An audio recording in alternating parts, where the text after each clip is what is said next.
I'm here with David Earl, who composed a piece that's a required piece for all the contestants at the second Olga Kern International Piano Competition. South African composer, you've written ballets, operas, at least 2 piano concertos and a concerto for 2 pianos, and in a almost previous life, you were a competitor yourself in competition, right? That's very true, yes. I began as an aspiring pianist and tried for a while to keep that going with composing, but ultimately, of course, both are full-time careers, and if you teach as well, it's 3 full-time careers, so I've more or less put performing to one side. But you're quite right, I did a number of national and international competitions, and I've been through this process a number of times, and in many ways sympathize with the competitors, but also am slightly envious of them, because it's wonderful to have the well, obviously the ability to play as well as they do, and also nowadays to have the choice of competitions, which of course wasn't around 40-something years ago when I first started playing. So it's a wonderful way to empathize, I think. When you composed the piece, was anything in your mind from what you had experienced back as a competitor and how you might best be able to showcase someone's talents?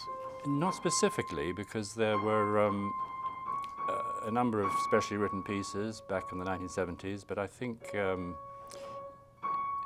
was less, so I would say, avant-garde music written then for competitors. Nowadays, I think the range is quite wide between what we call tonal music and atonal music.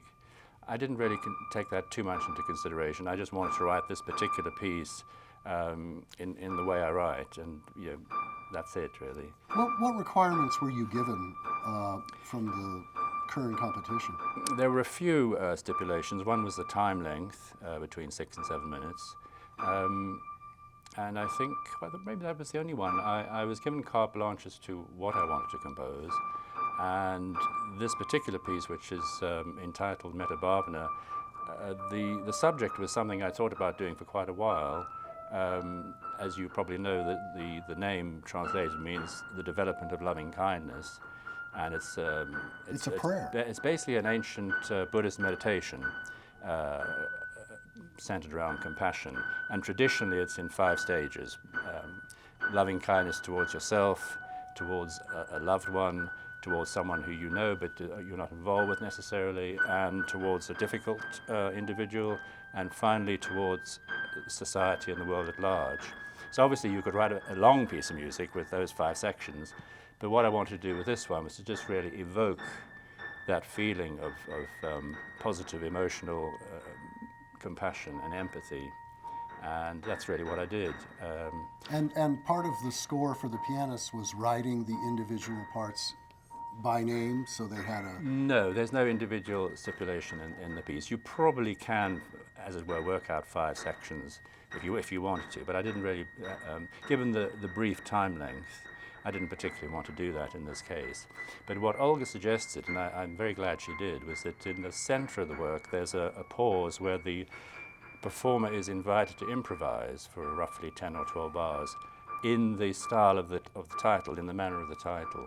And this is a very clever idea for particularly a competition, because it gives the individual performer a chance to show her or his feeling for what the music is saying.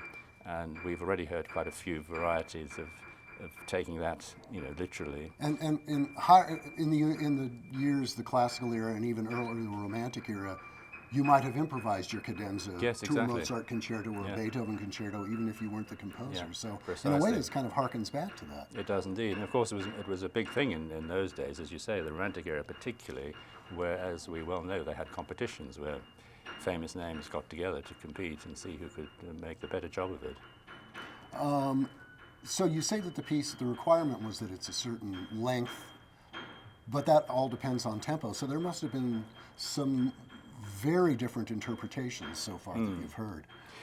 I think interpretation of mood, the tempo, I did put in some metronome markings, which of course give a very good guideline to the performer, but we have heard some different, some mood styles, I would say.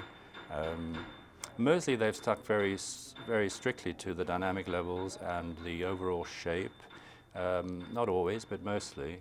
And I think really with a piece like this, given that it's not it's not like a sonata where you can read anything into it you like. Given the title, I think it's very, it's been rewarding for me to feel that each one of them, in their own way, has created a mood, an atmosphere of well-being and empathy. And maybe another asset of the piece, then, that it is meant to evoke the inner life of the artist performing it. Then. Yes, absolutely. David Earl composed the piece Metta Bhavana, which is a requirement in this round for all the competitors. This is the second Olga Kern International Piano Competition, and we're coming to you live from the National Hispanic Cultural Center in Albuquerque, New Mexico. Mr. Earl, thank you so much. Thank you, it's my pleasure. Pleasure.